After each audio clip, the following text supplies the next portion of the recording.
ఎవరు ఏ పార్టీ అన్నది కాదు, తెలంగాణ ఫస్ట్ అనే పాలసీ జాగృతి తీసుకొని వెళ్తుంది. తెలంగాణ ప్రాధాన్యతల కోసం, తెలంగాణ మంచి కోసం పనిచేసేవారు ఎవరైనా ఎక్కడున్నా ఏ పార్టీలో ఉన్నా వారి గొప్పతనం ఉంటే, వారి మంచి ఉంటే ఖచ్చితంగా వారి గురించి మనం మాట్లాడుకుంటాం. అందులో ఎటువంటి అనుమానం లేదు. ఇవాళ ముత్యాల సత్యనారాయణ గారు లాంటి ఉద్యమకారులు అనేక మంది తెలంగాణ రాష్ట్రం వచ్చిన తర్వాత కూడా 10 సంవత్సరాలుగా విస్మరణకు గురైనటువంటి మాట వాస్తవం, అత్యంత బాధాకరం. చాలా సందర్భాల్లో రవీంద్ర భారతిలో దగ్గరుండి ఆనాటి కల్చర్ డిపార్ట్మెంట్తోని దేశపతి శ్రీనివాస్ గారు నేను కలిసి అనేక మంది తెలంగాణ తేజోమూర్తుల చిత్రపటాలను కూడా పెట్టించడం జరిగింది.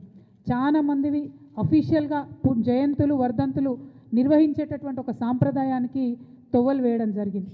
కానీ ఇప్పటికి కూడా ఒక ఆడబిడ్డగా, ఒక ఉద్యమకారుడిగా నాకుండేటటువంటి బాధ ఏంటంటే ఇంకా కూడా ట్యాంక్ బండ్లో మన తెలంగాణ వాళ్ళ విగ్రహాలు లేవు. ఆంధ్ర వాళ్ళ విగ్రహాలు తీసేయమని నేను అంటలేను, అవసరం సమయం సందర్భం వచ్చినప్పుడు ఆ పని కూడా చేయొచ్చు. కానీ మన వాళ్ళ విగ్రహాలు అక్కడ ఉండాలి. ముచ్చర్ల సత్యనారాయణ గారి విగ్రహం ఖచ్చితంగా ట్యాంక్ బండ్ మీద ఉండాలి. ఇటువంటి వారికి గౌరవం వచ్చినప్పుడే, ఇటువంటి వారికి గుర్తింపు వచ్చినప్పుడే రేపు పొద్దున జాగృతి యావరేజ్ ఏజ్ తీసుకుంటే 35 ఇయర్స్ కూడా ఉండదు. మా దగ్గర అంతా యంగ్స్టర్సే ఉంటారు ఎక్కువ. మరి వీరు ఇంకొక 60 ఏళ్ళు తెలంగాణ కోసం పనిచేసేటటువంటి వాళ్ళు కాబట్టి మా సంస్థకు ఇటువంటి యువతకు మరి స్ఫూర్తి రావాలంటే ఖచ్చితంగా ట్యాంక్ బండ్ మీద మన తెలంగాణ ఉద్యమకారుల విగ్రహాలు ఉండాలి. ముచ్చర్ల సత్యనారాయణ గారి విగ్రహం పెట్టాలని చెప్పి నేను ప్రభుత్వాన్ని డిమాండ్ చేస్తూ ఉన్నాను.